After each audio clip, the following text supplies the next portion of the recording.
এমন নোংরা রাজনীতি আর কত চলবে? বাংলার বুকে মানুষের বুক কত আর খালি হবে?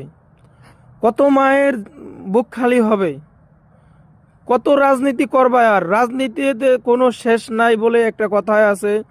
সেই রকমের রাজনীতি করতে করতে সেই রাজনীতি অবস্থায় তার জীবনটা অধরে চলে যায়। যেমন আমাদের ওসমান হাদি ভাই আজকে দুনিয়া থেকে চলে গেছে। আল্লাহ না করুক এরকম আর যদি কেউ হয়, তাহলে সেই তার মায়ের বুকে কিন্তু খালি হয়ে যাবে।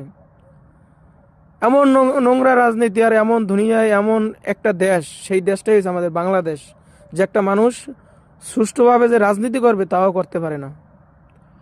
কারণ যেই মানুষটাকে মানুষ কিছুই মনে করে না, আবার সেই মানুষটাকে অনেক সময় সে পাহাড়ের থেকেও অনেক বড় মনে করে। যারা এরকমের হত্যাকাণ্ড করতেছেন বাংলাদেশে বৈশা, যারা এরকমের অপপ্রচার চালাইতেছেন বাংলাদেশ নিয়ে, দেখেন আপনার মাতৃভূমি বাংলাদেশ, আমার মাতৃভূমি বাংলাদেশ। মাতৃভূমি নিয়ে কারোর সাথে কোনো আপোষ নাই। আমার মাতৃভূমি কাউকে আমি দেব না, আপনার মাতৃভূমি আপনি কাউকে দেবেন না। কিন্তু দলমত নির্বিশেষে আপনার দেশ আমার দেশ বাংলাদেশ, এই জিনিসটা মাথায় রাখবেন। কার কার প্রাণ নিচ্ছেন আপনি? কাকে আপনি গুলি করতেছেন? কার মায়ের সন্তানকে আপনি মারতেছেন? আপনি কি একটা জিনিস সবসময়ের জন্য মনে রাখবেন, একটা জিনিস ভাবেন কখনো, কুল্লু নাফসি যায়কাতুল মউত, আপনি মরার পরে আপনার এটা হিসাব দিতে হবে, তাতে কোনো সন্দেহ নাই, হিসাব দিতেই হবে। আইস না হয়তো কাইল।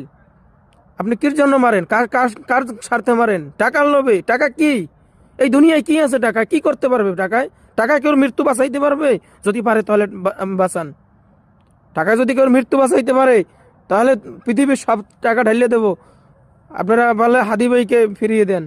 পারবেন? কিসের আপনারা এত বড়াই করেন? দুনিয়া বড়াই বড়াই বড়াই, এই বড়াইতে কোনো লাভ নাই, কোনো ফায়দা নাই। একটা জিনিস চিন্তা করবেন, আপনি আজকে আমারে মারার জন্য একটা ব্যবস্থা নেবেন, কালকে আপনারা মারার জন্য আরেকজনের একটা ব্যবস্থা নেবে। তাই বলে এইসবগুলো সব বন্ধ করেন, আপোষ হয়ে যান, মিলেমিশে চলেন। মুসলমান, হিন্দু, খ্রিস্টান, বৌদ্ধ এক দেশে সবাই বসবাস করে। তাই বলে যে আমার হিন্দুকে মারতে হবে, তাই বলে যে আমার এই মুসলিমের উপর গুলি চালাইতে হবে। গতকালকে একটা নিউজ দেখলাম, ভারতের ভিতরে একটা মানুষ তাকে মানে বাঙালি করে পিটিয়ে মারতেছে, অথচ সেই মানুষটা বাঙালি না, সে